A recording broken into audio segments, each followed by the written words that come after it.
Hi, I'm Mark Today. I'm the music director of the Vallejo Symphony Orchestra, and welcome to Vallejo Symphony Friends and Family, a new video series that introduces our entire family to you, musicians, soloists, management board members, audience members. And for our first episode, I'd like to introduce you to our composer in residence. His name is Trey Makler. He's getting a PhD at UC Davis, and he's an extraordinarily gifted composer. But one of the things that I'm most excited about working with Trey is the fact that he has huge experience working with young people in school systems, helping them to unleash their creativity in terms of composing music. During his time at Juilliard, he worked with the New York Philharmonic's Very Young Composers program, where he essentially went out to schools and helped young students express themselves through writing songs or symphonies or what have you. And he's going to bring this experience here to us in Vallejo and wider Solano County. I think it's a wonderful, beautiful initiative, and let's hear Trey speak about it. Thank you very much. So, Trey, thank you very much for agreeing to meet with me this afternoon / morning. How are you doing? I'm doing well. I've been pretty busy with school, so quarantine, I feel like in some ways it's been a blessing and a curse. Also, it's a lot of time for me to work on writing, so I've been surprisingly productive. I've been hearing that because I've been speaking to a lot of composers that I've worked with in New Zealand, and most of them have the same observation that, in fact, the quarantine period has been a boon for them, or worst case scenario, they haven't noticed a difference because they're always sort of ensconced in their room, sort of scribbling notes. Yeah, absolutely. Now you're at UC Davis getting a PhD in theory and composition. What's happening with classes at UC Davis? Is it all online now? Yeah, so everything is online. My seminars meet once a week and are about 3 hours long, so that's kind of an excruciating length for a Zoom call, but it's been nice nonetheless to have, quasi-social interaction with that. Most of the deadlines and projects that I had lined up have been postponed, as one would expect. So, which actually worked out in my favor because it went from being a very stressful quarter to all of a sudden I have a lot of time to work on some things. And as I said, blessing and a curse. Well, of course, from the performing arts point of view, it's a very worrying time for all of us. Absolutely. I know that my colleagues in the Vallejo Symphony are absolutely worried. There's just simply no live performances happening with orchestras at the moment, and goodness knows when that may change. But enough about the concerns that we all share about our art form, at least the performance of our art form. I want to speak about exciting aspects of what's happening in Vallejo, and I'm looking straight at you, Trey. In New Zealand, I've had about a decade now of having collaborations with composers and composer in residence schemes. But this is a new idea for us with the Vallejo Symphony. And the fact that you're at UC Davis and you write beautiful music, it seemed like a great idea. But there's one aspect that I want to talk a little bit about that makes what you offer that much more exciting for me, and that is your commitment to education, but not just education of people that might be interested in music or going into music, but rather bringing the joy of music, the joy of composing or inventing music to young kids. Do you want to speak a little bit about the genesis of this project and what you think of that, and also how it might impact on what you do as a composer as well? My experience is drawn from my time working with New York Philharmonic while I was doing my master's at Juilliard, and I think that was really transformative for me because they offered a model that wasn't rooted in the same sort of tradition that the conservatory is, and with that came so much freedom for children to be able to make the music that they wanted to do, with the employed composers assisting more or less as scribes to kind of help realize these ideas. And I work with so many really inspiring kids and who are just mind-bogglingly talented. And so that I knew whenever I was leaving New York that would be something worth continuing in the next stages of my life. And Shula Mitran, who's a wonderful Israeli-American composer. She talks about teaching as students help keep the teacher on their toes. And I think there's something really wonderful about that. You're on your toes, and you have to stretch yourself. You have to find how to help students become the best version of themselves. Regardless if they have any interest in being professional musicians. I don't think that's really the point. I think just being creative is a birthright. I think it's we all have it. I think we put a lot of emphasis on talent, but I don't know that talent is really part of this equation. I think everyone can create art that is meaningful, regardless of their background. And yeah, I mean, so it's definitely something that I look forward to in helping people find what that is for them, in particular children. And it's fun. It's fun to explore the different dimensions of making music, because having gone through so much training, I think there's a bit of kind of like a simple joy that can get lost in the mix whenever you're working so hard at something and at such a high level, and then you take a step back and you work with people who have just sort of an innate passion. I think that's really inspiring. I have done a lot of teaching in my time, and sometimes I wondered who the teacher was in the relationship, because the process of actually trying to explain something makes a teacher look into themselves in terms of something that might be innate, something that comes easily to a teacher might not come so easily to a student. And this process of trying to analyze what it is that one does to get a result, and then conveying that to a student, is instructive to the teacher, in my view, as much as it is to the student themselves. And likewise, you talk about this sense of inspiration that you garner from working with these kids.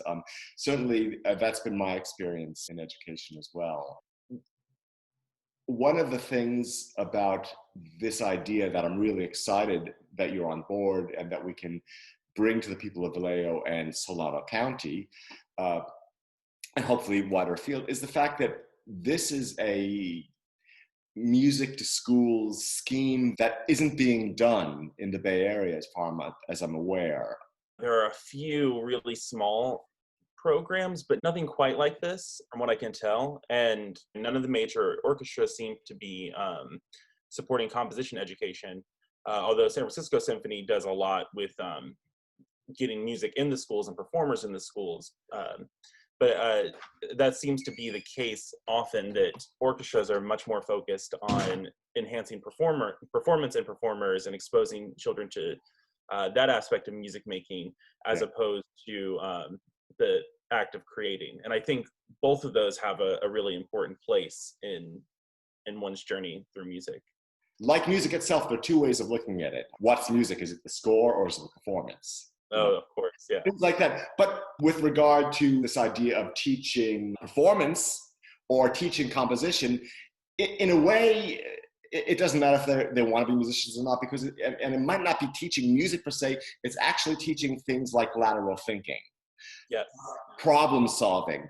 In the case of performance, how does one work well with another person? How does one reach an accord? Likewise, with composition, there are aspects to it that there'll be problems that you're confronted with. How does one create a structure that's enjoyable? What have you? How do you expand on a beautiful idea? These are skills that maybe don't teach you how to read and write, but and count or what have you. But I think they're vital to all of us. This idea of being able to think for oneself. There's a tremendous amount of self-confidence that comes out of creativity. And I had a mentor who worked in the Lullaby Project with Carnegie Hall, so working with expecting mothers to write a lullaby for their soon-to-be child. And in the research that Carnegie Hall has done through that, they've learned that the most significant thing coming from this program is that it's giving the mothers confidence in themselves, especially for many of them, they're in a place where that is something they desperately need. And I think that stands true. It doesn't have to be that you're writing a symphony. You can just be making music with friends. And I think there's something really powerful in the way that we can transform ourselves and transform a space that we inhabit with others through music making. And also just on talking about what is the piece, I think we focus a lot on the finished product, but we don't talk so often about what goes into that and what is the process like, and what does it mean when a composer works with another musician. And so I think that's something that I really care about, is that we talk more about the process, because for me, I think that is often the most enjoyable part. One of the topics that I've been bringing up in my video series for Orchestra Wellington with our composers in residence speaks to this, and I get a sense of where you stand on this. But we do talk about this idea of what is music? Is it the work, or is it the event? That is to say, is it the masterpiece on high, sort of bestowing its wisdom upon the unwashed masses, or is it rather a dialogue from audience to composer, audience to performer? I mean, I see it as a sort of a three-way relationship. Where do you stand on that? I've always felt that being a composer and creating a piece of music, when you finish it, you have to send it off into the world. It's your little baby. And then it ends up in the hands of the performers. And there you have to have a certain coming to terms with what is going to happen at the piece. And especially, I have been really distancing myself from notation software lately and really focusing on writing by hand. And so that puts this feeling of almost magic, where you don't really know what's going to happen until you hear it for the first time. At that point, I think the piece belongs to the performers, and then there's a period of giving back, and that is the performance and the act of actually listening for the audience, and their reception, I think, completes the piece in a way. And then over time they may revisit it, it may pop up in their memories, and so the piece continues to live, I think, for a period of time after it's even been heard. And so I definitely agree. And if no one is listening, what is really the point? If there aren't performers, I'm not going to perform my own orchestra piece. It's a really, I think, vital ecosystem, regardless of if it's in a concert hall or in an art gallery or in some other setting. I think it's necessary that there is a creator or creators, performer or performers, and there may of course be overlap, and then audience, and of course there are cases where the audience is also actively performing, I think. I like the word interpreters instead of audience, because ultimately they're the ones that bestow the meaning on your work. Absolutely. Because, and what I think is extraordinary, and this is for any kind of art, especially an elusive art like music, is that it's up to the person absorbing the art itself to make up their minds, to come to grips with it.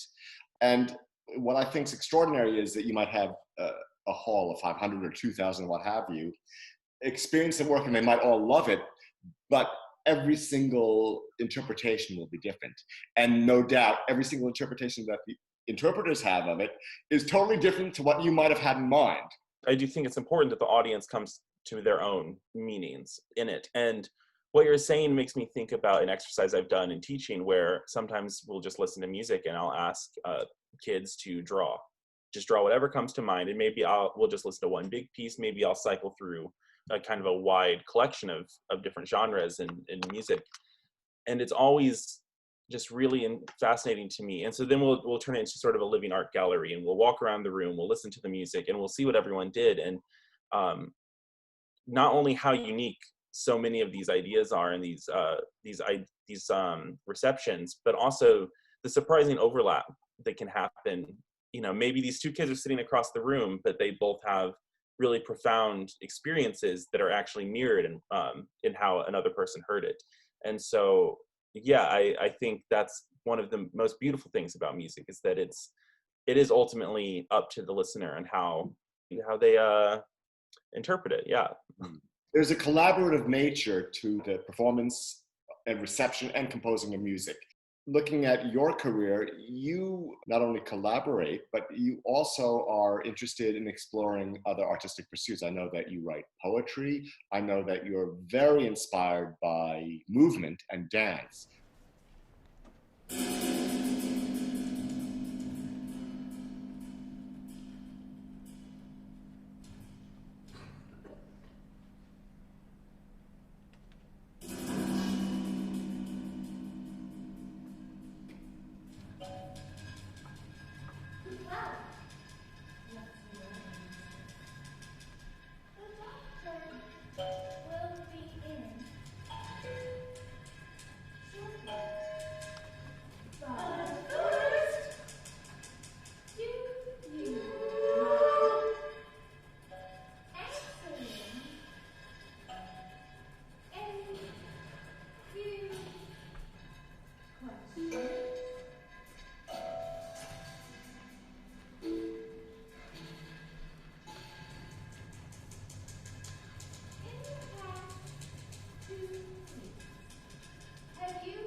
Writing poetry is something I did a lot when I was younger, and then I stopped pretty much entirely when I moved on to studying music. And more recently, I've started dabbling again, and almost exclusively for myself, which I think is just a funny thing. Is that I feel so protective over this writing, but then whenever I'm composing, I'm much more apt to want to share. But I think just the creative process is so similar regardless of the medium you're working in. I have to say, in quarantine, I've been watching an extraordinary amount of Project Runway, and I highly recommend it for any composers or musicians, because sometimes the way these fashion designers are having to navigate these situations, and the critiques they're receiving and the guidance they're receiving from their mentors is so much like what a composer needs to hear. And very similar issues, I think, that go into it. And oftentimes I find musical solutions in non-musical expressions. Maybe it's going for a walk and seeing a beautiful garden. I mean, Berkeley's full of gardens, so I've seen my fair share. Or reading a book or reading a collection of poetry. I think sometimes that is what really gets me out of a creative rut or a block, rather than listening to music or staring at the page and trying to figure out what should happen next. As for working with dancers, I've been really fortunate to work with them quite often, quite a bit in my career. And, I think there's just something, it's similar in working with text, if you're setting a text, where the piece in a way is already there. I don't, if that makes sense. It's like some of the most vital decisions, I think, which are also very general and very excruciating in the beginning of the process, are already taken care of. You sort of have a structure or a framework to hang the music on. And especially with dancers, I've done everything from score an existing dance to have the choreography set to my music, or actually creating a piece kind of very closely in collaboration from the ground up with lots of revision on either side. And I think, dancers are very brilliant, and they think about the body and they think about sound in such a different way than composers do. And also dancers, I think, are very adventurous. And, there's music that I have written for dancers that I'm sure if I had played it for a group of musicians, I would have had maybe very mixed reviews about. But they're much more willing, I think, to take risks and go to a scary place. And I think that's really appealing in creating, that you have to take risks, because I want my work to have vitality, and I want it to evolve. I don't want to just reinvent the wheel over and over again.